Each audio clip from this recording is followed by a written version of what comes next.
आप लोगों का बहुत बहुत स्वागत है और मैं गौरी मिश्रा सीडीपी क्लास में आपको आज छोटे से टॉपिक से अवगत कराऊंगी।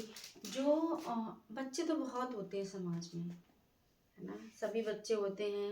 ये तो एक सर्कल है, प्रक्रिया है, चलती आ रही है। मानव क्या है, एक जैविक प्राणी है। तो उसी प्रकार क्या है कि इसमें आज हम कुछ ऐसे बच्चों की बात करेंगे जो कि समाज में बेचारे वो मानसिक दुर्बलता की वजह से, मान लीजिए घर के वातावरण की वजह से, मान लीजिए कुछ चीज़ों में पिछड़ गए हैं। तो आज हम बात करेंगे मानसिक रूप से पिछड़े बालक के बारे में कि मानसिक रूप से पिछड़े बालक कौन होते हैं, क्या होते हैं, उनकी कमियां विचारों की क्या है। तो उनके बारे में थोड़ा सा डिस्कस करेंगे। तो सबसे पहले हम बात करते हैं कि जो मानसिक रूप से पिछड़े बालक हैं, ये क्या होता है। जो इनकी आयु, जैसे आप मान लीजिए कोई बच्चा आपका 10 साल का है, पर वो अपनी उम्र से यानी 10 साल से जो कम उम्र वाले बच्चे हैं उनके समान व्यवहार करेगा। हो सकता है 5 साल का बच्चा के जैसा व्यवहार करे, हो सकता है 8 साल के बच्चे जैसा व्यवहार करे, हो सकता है 3 साल के बच्चे जैसा व्यवहार करे। जितनी उसकी उम्र है उससे कम उम्र के बच्चों जैसा वो व्यवहार करता है। दूसरा क्या होता है, आप दो बात समझिए, एक होता है सामान्य पिछड़ा और एक होता है विशिष्ट पिछड़ा। तो सामान्य पिछड़ा क्या होगा और आपका विशिष्ट पिछड़ा क्या होगा। सामान्य पिछड़ा वो बालक होगा जो सभी विषयों में पिछड़ा होगा। और विशिष्ट क्या होगा, विशिष्ट तात्पर्य है एक दो कुछ ही सब्जेक्ट में। अगर वो बच्चा कुछ ही सब्जेक्ट में नील है या पिछड़ा हुआ है तो वो बच्चा आपका विशिष्ट पिछड़ा बालक कहलाएगा। और सामान्य पिछड़ा बालक वो बालक कहलाएगा जो सभी विषयों में आपका पिछड़ा हुआ होगा। इसमें जो मानसिक पिछड़ा बालक है, इसमें और क्या है, देखिए मंद गति से सीखता है। मतलब इसकी जो सीखने की क्षमता होती है, तो वो क्या होता है, धीमे धीमे धीमे धीमे करके सीखता है। वो एकदम से ये नहीं कि किसी ने बताया तुरंत वो सीख ले, नहीं, उसे सीखने में थोड़ा सा टाइम लगता है। नेक्स्ट है समायोजन न कर पाना। वो व्यक्ति के साथ, समाज के साथ, हर किसी के साथ समायोजन नहीं कर सकता है, तालमेल नहीं बिठा सकता है। तो ये उसमें बेचारे में ये भी कमियां होती है। ये क्या है, सूक्ष्म रूप से चिंतन नहीं कर पाना।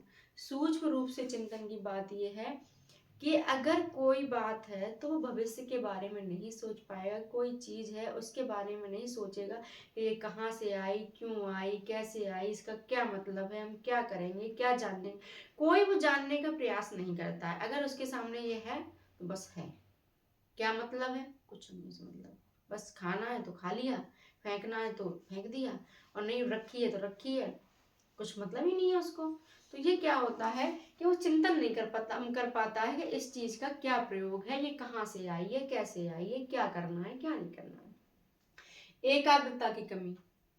एकाग्रता की कमी से तात्पर्य ये है कि वो एक चित्त होके कोई कार्य नहीं कर सकता है। अगर कहते हैं ना एकाग्रता, फोकस, किसी चीज पे वो फोकस नहीं कर पाता है। कहने का मतलब ये है। योग्यता के अनुसार शैक्षिक उपलब्धि कम।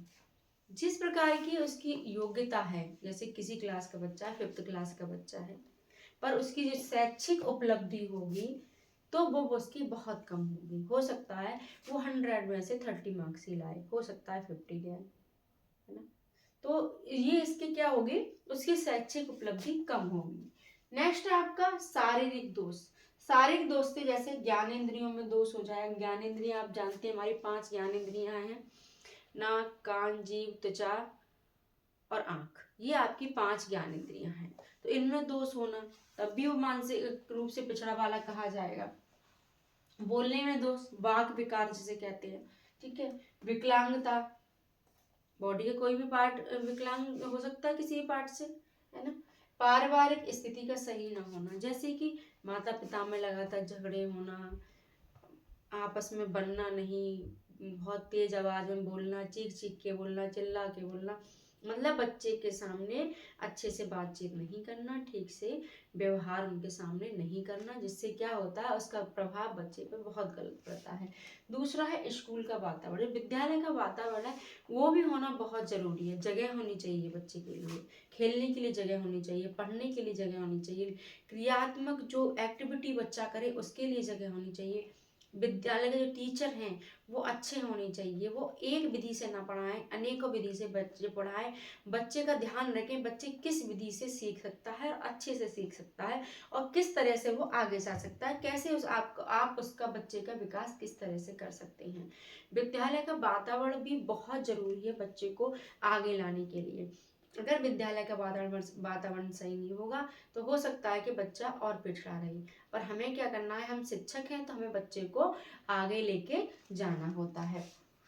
घर का वातावरण सही करना पड़ेगा, माता पिता को ध्यान रखना पड़ेगा कि अगर बच्चा हमारा इस तरीके का है, मानसिक रूप से पिछड़ा है, तो उसके सामने झगड़ा ना करें, उसके सामने शालीनता से बात करें। तो ये सारी चीज़ें आपको ध्यान में रखनी पड़ेंगी। दूसरा क्या आता है कि शारीरिक विकार जो भी हैं बच्चे के, तो उनका अगर चेकअप तो होता ही, सभी चीज़ का आजकल ट्रीटमेंट है, तो हमें जाके डॉक्टर को दिखाना है, परामर्शदाता को दिखाना है, उनसे सलाह लेनी है कि हमारे बच्चे में ये दिक्कत है तो हम इसके लिए क्या करें।